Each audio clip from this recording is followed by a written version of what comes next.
CNN began this morning, January 5th, 2022, with a side-by-side comparison of what Fox News host Sean Hannity was saying on air in the lead-up to the attack on the U.S. Capitol and what he was tweeting and texting to others behind the scenes this time last year. Take a look.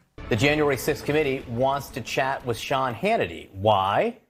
Because as part of its investigation, even more text messages are surfacing that the Fox host was in the very middle of strategy sessions with then-President Trump and the White House.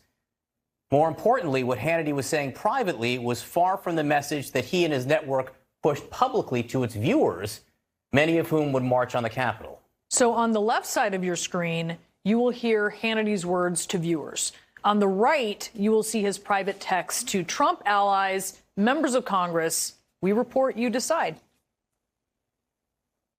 We have Ted Cruz coming on later in the program. We know that he wants this commission to look into this for 10 days. We're going to have about 150 House members supporting this as well. A big rally. I believe your dad will be addressing that rally tomorrow. Big day tomorrow. Big crowds apparently showed up to the point where the West Wing could hear the music and the chanting of the people that were there already. And this all kicks off in the morning tomorrow.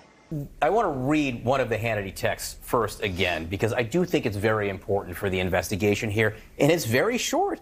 He writes on January 5th, "I'm very worried about the next 48 hours. So the Select Committee points out correctly, why? Why was this person who was in constant contact with people inside the White House worried about what was about to happen? What did he know about the plans that were in place that were about to happen? It really is a worthy question.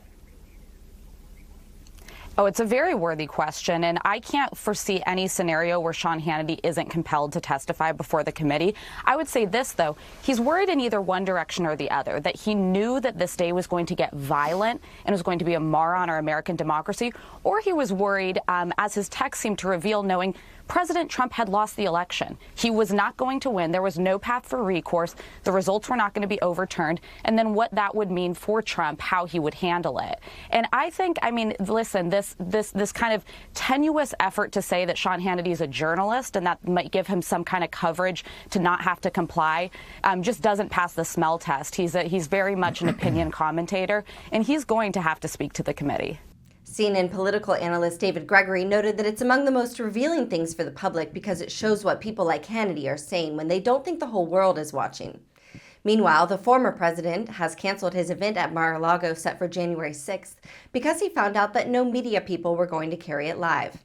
It was scheduled to air at the same time that Washington leaders are coming together for a prayer vigil with the existing president.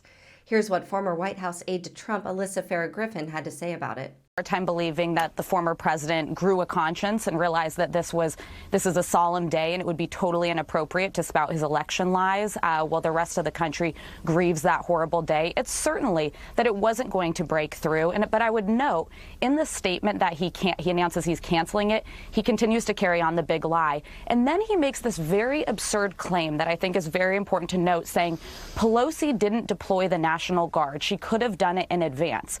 So he incited a riot, then the riot goes to the Capitol, attacks it, and then he is blaming Nancy Pelosi that she wasn't prepared to, take on this riot that he incited. So it takes a lot of mental gymnastics for him to be able to defend himself on this day, and I think it's very wise that he's choosing to not speak.